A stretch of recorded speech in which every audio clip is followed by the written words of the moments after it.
Okay, let's unpack this. Welcome to the deep dive. Today we're journeying to Denmark, exploring something that, well, on the surface it might sound kind of simple, cozy chats over dinner. Hmm. But, according to the sources we've pulled together, this practice holds some powerful secrets for our well-being, our sleep, even surprisingly the long-term health of our brains. That's right. We're diving deep into Hygge conversation. And we've got quite a stack of material for this, haven't we? Articles, research notes, insights from experts, authors, all circling this unique Danish approach. Exactly, connecting through conversation. And it's like you said, much more than just, small talk. It seems quite intentional. It really does. And our mission here, based on everything these sources lay out, is, well, first, to get to the core of what Hygge conversation truly means, then pinpoint those tangible, science-backed benefits it seems to offer. Right, the why it matters part. Precisely, according to research mentioned anyway. And then finally, pull out some practical, actionable ways you might be able to weave these ideas into your own life. It's about understanding how simple, intentional connection can have, well, pretty profound effects. Absolutely. It's not just about the blankets and candles. Those are nice. They certainly help create the mood. Right. But this is about deliberately cultivating moments. Moments of authentic connection that really nourish you on a deeper level. So let's start at the beginning. Lay the foundation.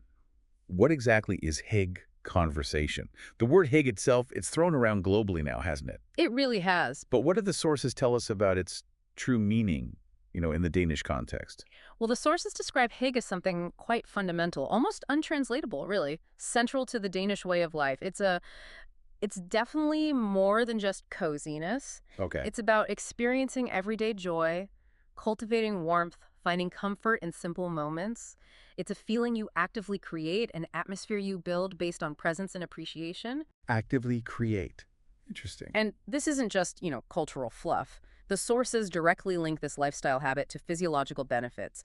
They suggest it's effective for releasing those happiness hormones we hear about. Serotonin, dopamine, all of it. Exactly. And importantly, lowering cortisol, which is, of course, our body's primary stress hormone. This physical response, they suggest, helps people maintain a state of peace and, well, happiness. Wow. Okay. So Hygge is this holistic feeling, this atmosphere that actively influences our internal chemistry.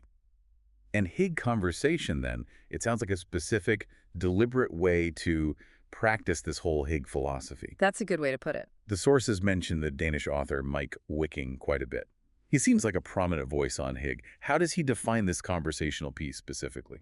Wicking, according to the material we have, defines Hygge conversation very specifically. At its base, yes, it often involves sharing tasty food, eaten slowly, in the company of loved ones. The shared meal aspect. Right. But the truly distinguishing feature, the part the sources really emphasize again and again, is engaging in conscious conversations. These aren't just random chats. They're conversations often based on certain topics or approached with a very specific mindset. Conscious. That feels like the key word there, doesn't it? Absolutely. It implies this level of intentionality that goes way beyond just, I don't know, recounting your day or complaining about work. It requires you to be truly present, focused on the interaction itself. Precisely. The sources stress that this conscious component is absolutely essential. It transforms what could just be a routine mealtime into a dedicated, meaningful moment, a moment for connection. Okay. It's about making a deliberate choice, using that time not just for, well, eating, but for building and reinforcing bonds with the people around you. It's carving out a specific space, free from distraction, where genuine connection can actually thrive. Okay, so it's about being present, sharing food slowly, these deliberate, conscious conversations. Wicking also talks about the feeling this creates, right? What does the source say he describes it as? He does. He talks about the atmosphere it creates, noting that time spent with loved ones in this specific way, it fosters a deeply relaxing, enjoyable environment. Mm, It's a feeling of comfort that can just sort of permeate the experience, okay. often without you even actively analyzing it in the moment. He offers this beautiful analogy, actually, Oh, yeah. saying it can feel like a warm hug, even when there's no physical touch involved. A warm hug without physical touch. Mm-hmm. That really captures something deep, doesn't it? He does. That sense of emotional safety, acceptance, closeness, just from the quality of the conversation, feeling truly seen, accepted. That's the essence of it, yes. And the sources, they offer some context about the Danish lifestyle that seems to, well, support this practice, right? Hmm. It's not just a random individual choice for many Danes. Exactly. The material points out a pretty significant cultural difference. Danish companies, apparently, often clear out remarkably early. How early? By 5 p.m., they're typically empty, and notably, people with families frequently leave by 4 p.m. 4 p.m. Wow. Yeah. That's that's quite a departure from many other work cultures. It really is. And the sources draw a direct link between this widespread practice having, as they put it, life with evenings and the Danish welfare system. So it's structurally supported. That's the implication. It isn't just about individual choices regarding work hours. It's about a societal structure that prioritizes and, crucially, enables people to be home during that important evening time. Right. This time is explicitly framed in the sources as preparation for and engagement in this very practice of Hygge conversation with their families. It seems built into the fabric of their daily life, supported structurally. That context is fascinating. Hmm. It really suggests the environment plays a huge role in making this kind of intentional connection just a natural part of life. It's not only individual willpower, it's culturally reinforced. Yeah.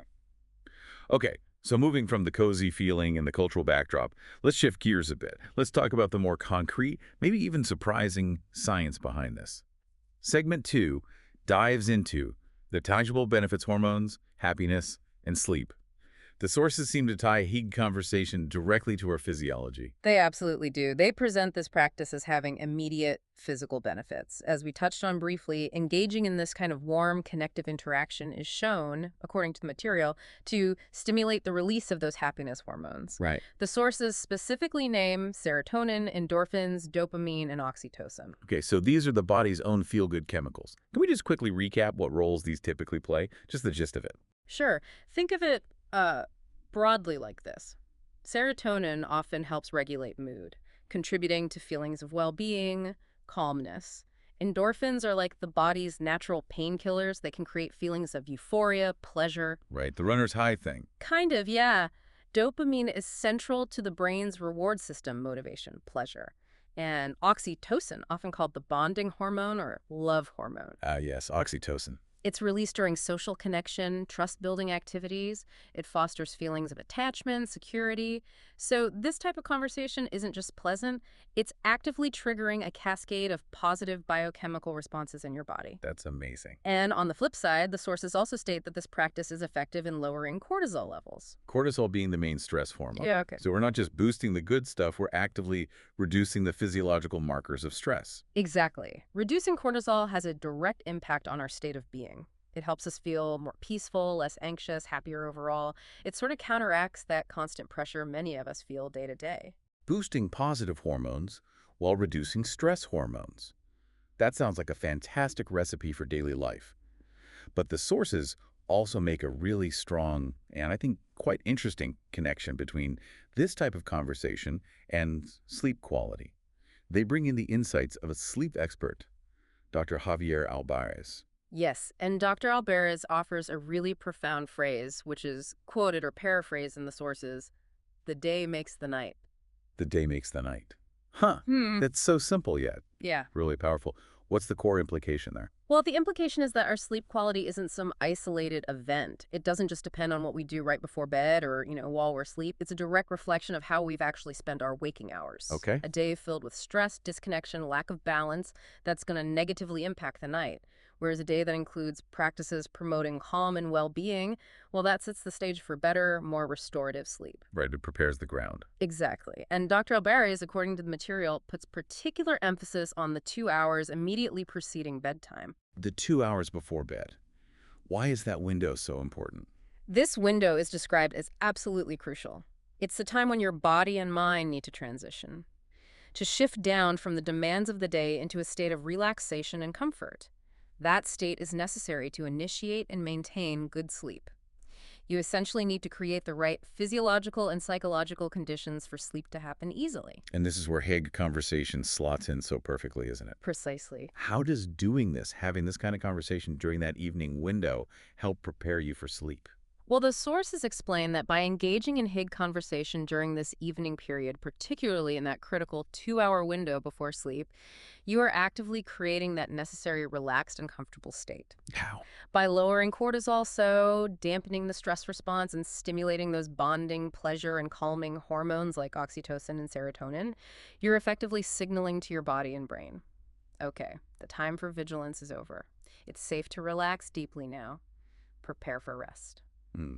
It helps downshift your nervous system in a really powerful, natural way. Wow. So it's this whole integrated cascade of benefits then. You choose to engage in this conscious, connective conversation, often around a shared meal in the evening. That interaction triggers this positive hormonal response, actively reduces stress. Right. And this peaceful, relaxed state gets built up during that crucial time before bed, effectively preparing your body and mind for sleep. It's not just like a nice way to spend an evening.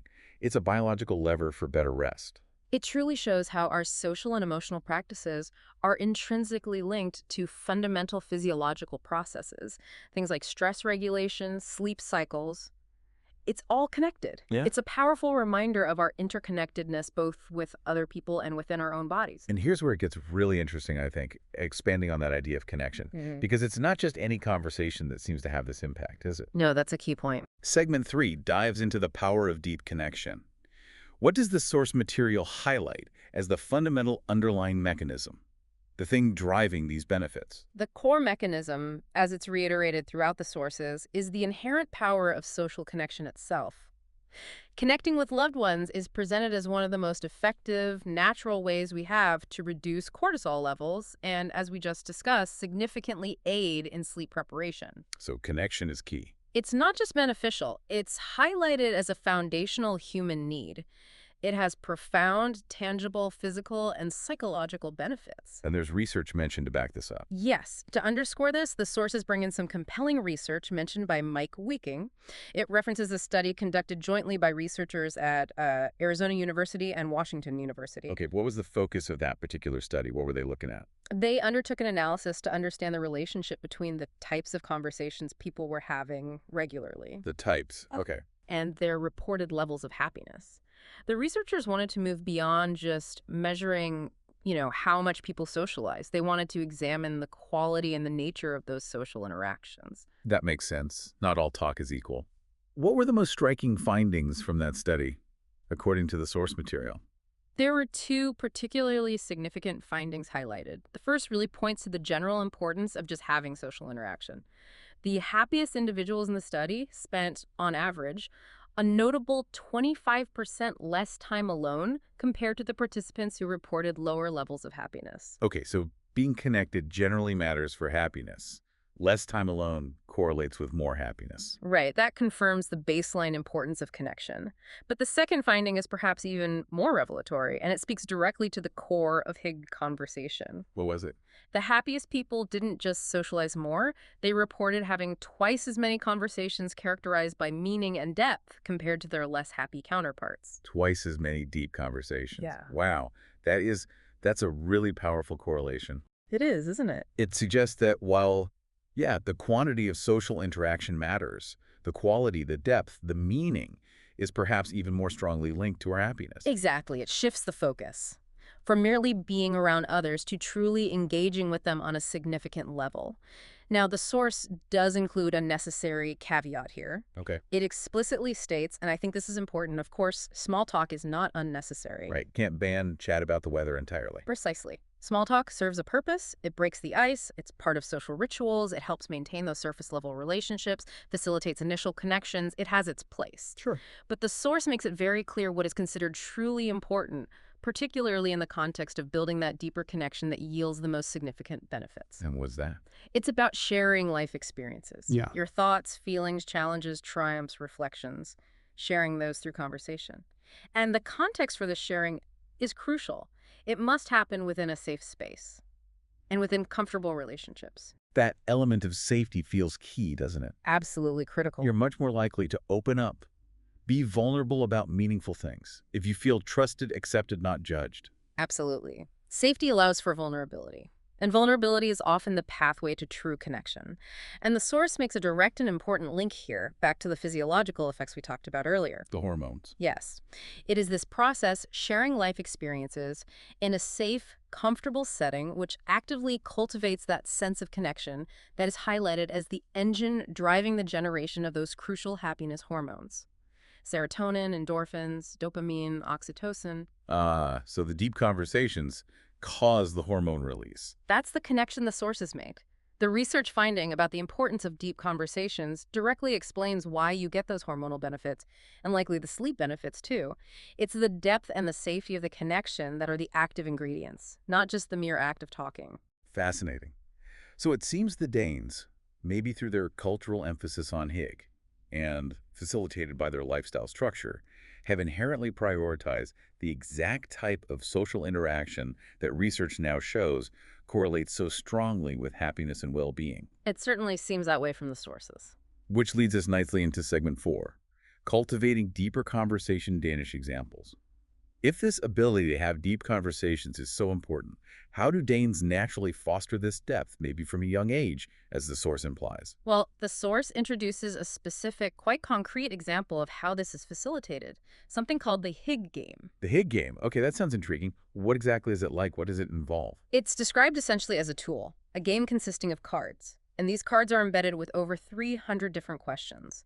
Questions designed specifically to be interesting and insightful. Oh, like conversation prompts, but maybe crafted to go beyond the usual surface level stuff. Exactly that. Its explicit design and purpose, according to the source material, is to help facilitate these deeper, more meaningful conversations naturally, often within a group setting, like around a dinner table. Right.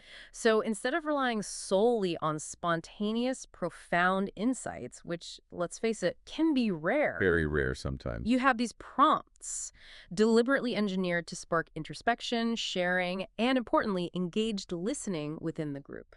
Hmm. And the sources mentioned something about the long-term impact of using things like this, Yeah. especially in families. They do. They touch upon the idea that by growing up with and regularly engaging with tools like the Hygge game, Danes, it's suggested, develop and hone the habit of having in-depth conversations from childhood onwards. That becomes normalized. Exactly. It becomes a normal, integrated part of their family dynamics, their general communication style, rather than something that feels unusual or, intimidating. That's incredibly insightful. It suggests that the capacity for deep, meaningful conversation isn't just something you're born with or not. It's a skill, a habit, something that can be learned, practiced, cultivated over time, maybe starting right within the family unit. That's the implication. It's quite powerful to think that a seemingly simple game could be a foundational tool for developing such a crucial life skill, one that's so strongly linked to well-being. It really reinforces that element of intentionality we discussed earlier, doesn't it? Yeah. It's not left purely to chance or personality. It's actively encouraged and practiced. Okay, so we've covered happiness, stress reduction, improved sleep, the crucial role of deep connection. Now, segment 5 introduces another significant, maybe more long-term benefit. It adds a whole new dimension, the brain health connection. The sources note that neurologists are also highlighting the importance of this type of interaction. They do. This brings in another layer of significance. The material specifically references a publication from the Spanish Neurology Society. Okay, and what key findings did that publication highlight regarding social connection and its impact on our cognitive function over time? A primary finding emphasized is that social isolation and a persistent lack of communication are linked to a higher likelihood of experiencing cognitive function decline later in life. Decline. So we're talking about things like memory issues, maybe processing speed. The source implies a general decline in cognitive function, yes. So this isn't just about feeling lonely in the moment, it's about a potential impact on how our brains actually function as we age. So essentially, not having these kinds of consistent connective interactions, these deep conversations, could potentially have negative consequences for our brain health down the road. That's the implication drawn directly from the source material. It suggests that if you lack those deep social connections and emotional bonds over a significant period, even if you feel relatively okay or you manage day-to-day tasks adequately right now, it significantly increases the probability, according to this perspective, of encountering brain function issues later in life. there appears to be a clear long-term risk associated with this lack of meaningful connection and interaction. Wow. That elevates the importance of this practice even further, doesn't it? It's not just about feeling good now. It's potentially an investment in protecting our cognitive vitality decades into the future. It certainly puts it in that long-term perspective. And the sources bring in a particularly relevant challenge here, especially in our current world, the ubiquitous presence and rise of social media. Yes, they draw a notable contrast between interaction via social media platforms and face-to-face conversation. And it's important, as always, to note this is based strictly on the perspective and points presented within our source material. Understood. So how does the source view social media interaction in comparison to face-to-face, specifically in this context of brain health and deep connection? Well, the source suggests that in today's digitally saturated environment, social isolation and a lack of certain types of communication can easily become a reality for people, sometimes without them even consciously recognizing it. How so? You might be constantly connected online, Yeah. interacting frequently through likes, comments, brief messages, and so you feel like you're not isolated, you feel socially active. Yeah, that makes sense. However, the nature of these interactions, according to the source's perspective, is often fundamentally different from face-to-face conversation. Different in what way? They specifically highlight two things. First, that conversations conducted via social media typically require less sustained attention. Ah, right. You can easily multitask while scrolling or chatting, dip in and out. Exactly. You switch between different conversations, different content feeds. Your focus is often fragmented, not held deeply on one person or topic for long. Okay, less sustained attention. What's the second point? The second point is that social media conversations generally require less effort for the interactive element. The back and forth needed to fluidly maintain the rhythm of a live conversation. What do you mean by less effort? Well, responses can be delayed. They can be truncated short answers, emojis. They are often nonverbal in ways that require less complex real-time processing compared to, say, navigating tone of voice, reading facial expressions, understanding body language, and formulating immediate, relevant verbal responses in a face-to-face setting. I see. There's less real-time cognitive load, maybe. That seems to be the gist of it. The source's perspective is that this difference, the reduced requirement for sustained attention and that complex, real-time interactive effort, means that while social media interactions certainly provide a form of connection, they may not offer the same level of cognitive stimulation or fulfill the same depth of social bonding needs that face-to-face, in-depth conversation does. The source suggests this might be why online interaction alone, even if it's frequent, might not fully mitigate the long-term brain health risks associated with a lack of genuine, deep social connection and communication. It implies the brain benefits come from the richness and the effort of the live interaction. That's a really powerful distinction, especially when so much of our modern communication happens through screens. It suggests that the actual cognitive work involved in managing a live face-to-face conversation, reading all those subtle cues, maintaining focus, thinking and responding in real time, might be providing a specific kind of exercise for the brain. A sort of cognitive workout, yes. And that passive or asynchronous online scrolling and messaging maybe just doesn't provide that same workout. It really underscores the unique and maybe crucial value of traditional in-depth face-to-face dialogue. It highlights the qualitative difference in how our brains engage depending on the mode of communication. It's quite thought-provoking. It really is. Yeah. Okay, so we understand what it is, why it's beneficial for hormones, sleep, connection, brain health, and the research supporting it. But how do we actually do it? How do we bring this into our lives? Segment 6 gives us some practical ways to create Hygge conversation, drawing on Wicking's suggestions in the sources. These sound like actionable tips we can try. They are. Wicking offers several concrete ideas for intentionally creating an environment and atmosphere that's conducive to Hygge conversation. Choices you can make to cultivate that specific feeling and encourage deeper interaction. Right. Let's hear them. What's the first one? The first practical step he suggests, according to the sources, is to use a round table. A round table. Okay, that seems like a simple detail. Why is that significant? What's the thinking there? Well, Wicking argues it specifically promotes equality among the participants. He's directly quoted in the sources saying, "At a round table, nobody feels like the host and everyone can be treated equally." Ah, okay. There's no head of the table. Exactly. No traditional spot where one person is implicitly in charge or maybe feels more distant. Everyone is equidistant from the center. which fosters this sense of being on the same level, equal contributors. It physically embodies Sure. that equality. Interesting. Anything else about roundtables?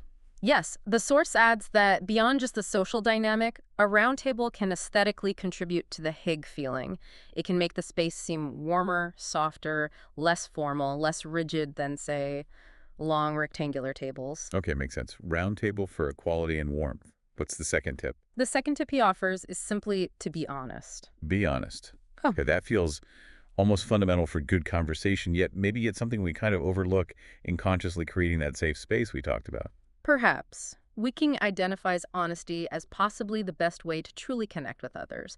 The core idea he emphasizes here, based on the source, is the importance of accepting yourself and accepting others, flaws and all.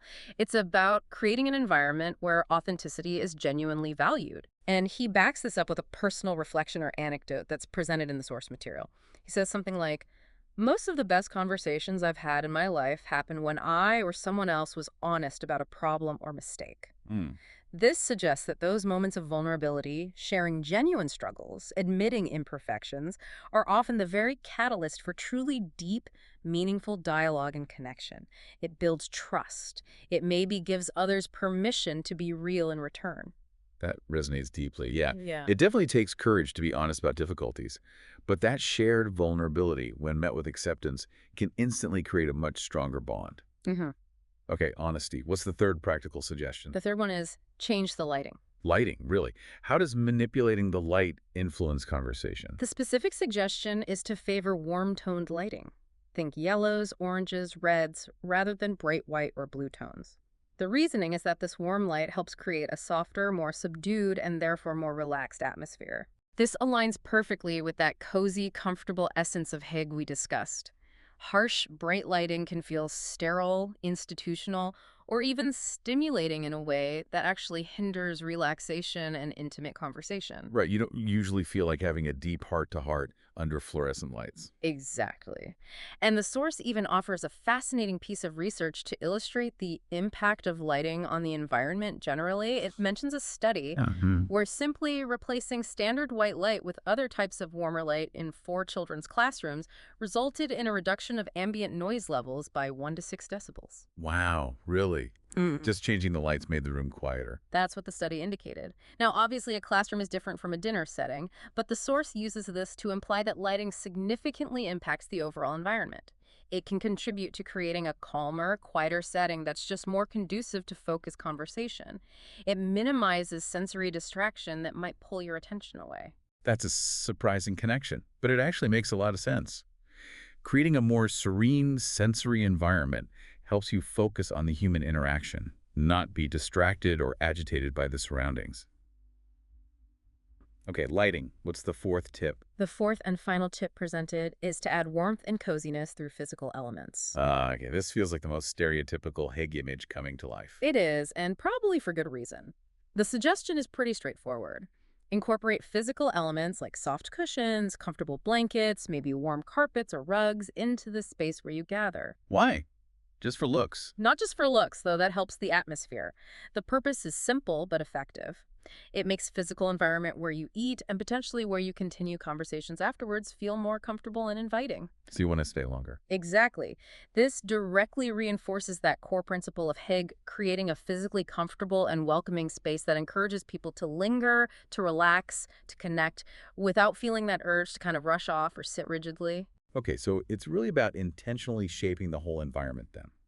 Both the physical space, with things like the round table, the warm lighting, the soft furnishings, and the emotional space, fostered through honesty and acceptance. All to make it as conducive as possible for those deep, comfortable, connective conversations to happen more naturally. That's a great summary. These are all relatively simple, accessible ideas, aren't they? They really are. Yeah. No huge expense or effort required for most of them. And according to the sources, implementing these intentional choices can have a significant impact, shifting the atmosphere, making it much easier to cultivate the type of interaction that defines Hygge conversation, and ultimately unlocks all those benefits we've been discussing. We have certainly covered a vast territory in this deep dive. It's quite amazing, really. From understanding the core concept of Hygge conversation, its Danish roots, exploring the immediate physiological impacts on our hormones, stress, sleep, examining that powerful research on deep connection versus just small talk. Seeing how Danes might cultivate this skill from a young age. Understanding that crucial link to long-term brain health. And finally, getting those practical, actionable tips for bringing it into our own lives. Segment 7 is really about pulling this all together now, connecting it back to you, the listener. What does all this mean for you right here, right now? Well, I think it means that the insights drawn from this Danish practice, from Hygge conversation, they offer a clear, accessible pathway to genuinely enhance your own well-being. Oh, so. Well, first, the power lies in its simplicity, as we just noted. It doesn't require complex techniques or expensive resources. It's a practice that can be woven into the fabric of your existing life, often centered around daily rituals like sharing a meal, just by adding a layer of intentionality. Making conscious choices about how you interact. Precisely. And second, as the sources have so clearly detailed throughout our discussion, the benefits are far from trivial. They are tangible, impactful, contributing to your daily sense of happiness, providing a powerful tool for stress reduction, and significantly improving the quality of your sleep. These are major areas of life. Absolutely. Third, beyond that immediate physical and emotional lift, it offers a practical framework. Concrete ideas for nurturing deeper, more meaningful connections with the people who matter most to you, building those stronger bonds. Which we saw is crucial for happiness. Exactly. And finally, looking further ahead, as that neurological perspective highlighted, cultivating these kinds of interactions could be a vital component, a way to invest in maintaining long-term cognitive health and resilience, especially in our increasingly fragmented and digitally mediated world. So this deep dive really has, hopefully, extracted the crucial takeaways from all this source material, giving you a condensed but comprehensive understanding of these powerful ideas. It's about recognizing that the quality of our conversations, well, it might be one of the most underrated levers we actually have for improving our overall health and happiness. It really elevates conversation, doesn't it? From just mere information exchange to a fundamental practice for human connection and ultimately flourishing. Well said. Well, thank you for joining us on this exploration of Danish Hygge conversation and its, well, surprisingly profound impact on well-being. It's been quite the journey through these sources today. It has indeed. A truly insightful deep dive into how intentional connection really shapes our lives from the inside out. And as we wrap up this deep dive, we'll leave you with this thought-provoking question. It's one that emerges directly from the core of all the material we've explored today. If conscious, deep conversation is consistently shown by research and experience to be so incredibly powerful for our immediate happiness, our stress levels, our sleep quality, and even the long-term health of our brains, what does that reveal about the types of conversations we are choosing to prioritize?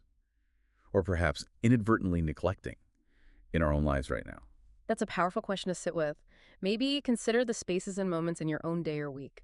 Perhaps identify just one small step, drawing inspiration from some of the tips we discussed, the table, the lighting, the honesty, the coziness, maybe even just putting phones away, one small step you might take to consciously invite a little more intentional, connective conversation into your life this week. See what happens.